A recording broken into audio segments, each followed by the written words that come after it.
Hello. So, I'm feeling a little nostalgic tonight. I feel nostalgic for the way I used to buy pot. Not that buying pot out of a boutique in West Hollywood isn't exciting, but I used to live in Mexico with these Canadian guys, and you're probably thinking to yourself, wow, those guys probably fit right in. And if you are thinking that, you're fucking wrong. And one night when I was living there, one of my housemates, Brian, he came up to me and he's like, oh, hey there, Russell. Would you like to come with me and pick up some marijuana? And I was like, yeah, sure, why not? Let's do this. This is going to be a cakewalk. I don't speak any Spanish. I don't fucking know anybody. So, we set out on this journey. And we wind up at a gas station with two guys sitting on plastic chairs out of the light, which might be the second scariest seating arrangement in human history, only behind a single empty chair in a room with a light above it. You guys know what I'm talking about. So Brian, he goes up and he's like, okay, I think those are the guys. And he walks over to these guys and I'm like, oh my God. And all I can see is him wildly gesturing and pointing at me, which, not good.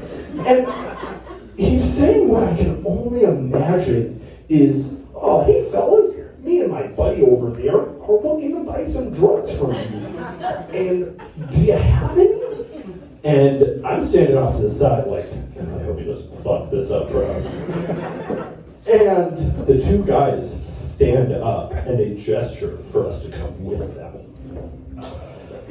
So obviously I walk over to Brian, I'm like, what the fuck is going on right now? And he's like, okay, so they do have drugs. The only problem is they have to go get the drugs and we have to go with them. So obviously I make the smart decision and I fucking do it.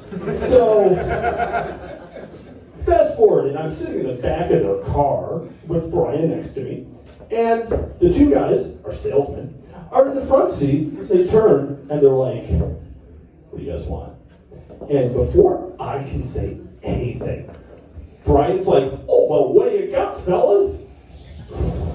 On the outside, I'm like, wow, that was an incredibly insightful question. On the inside, I'm like, you're going to fucking kill us. And I'm like, just pot. And the two guys, they kind of chuckle a little bit. And then the guy in front of me in the passenger seat gets out of the car and opens the trunk.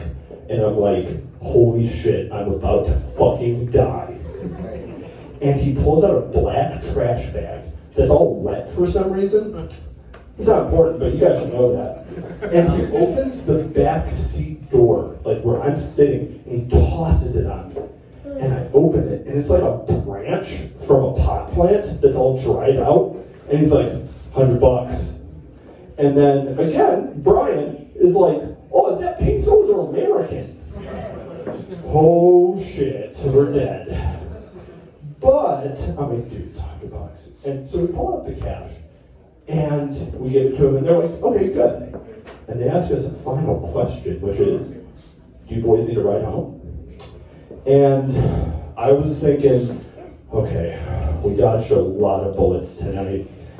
I think the smart thing to do would be, let's go with them. That seems like a good idea. So on this edition of Uber Dealer, I'm asking the drivers, like, what do you guys do apart from this? And the driver's like, oh, I drive for a living. And the guy in front of me says, I'm a cook. And I'm like, oh, I also love cooking. I think we were talking about different things.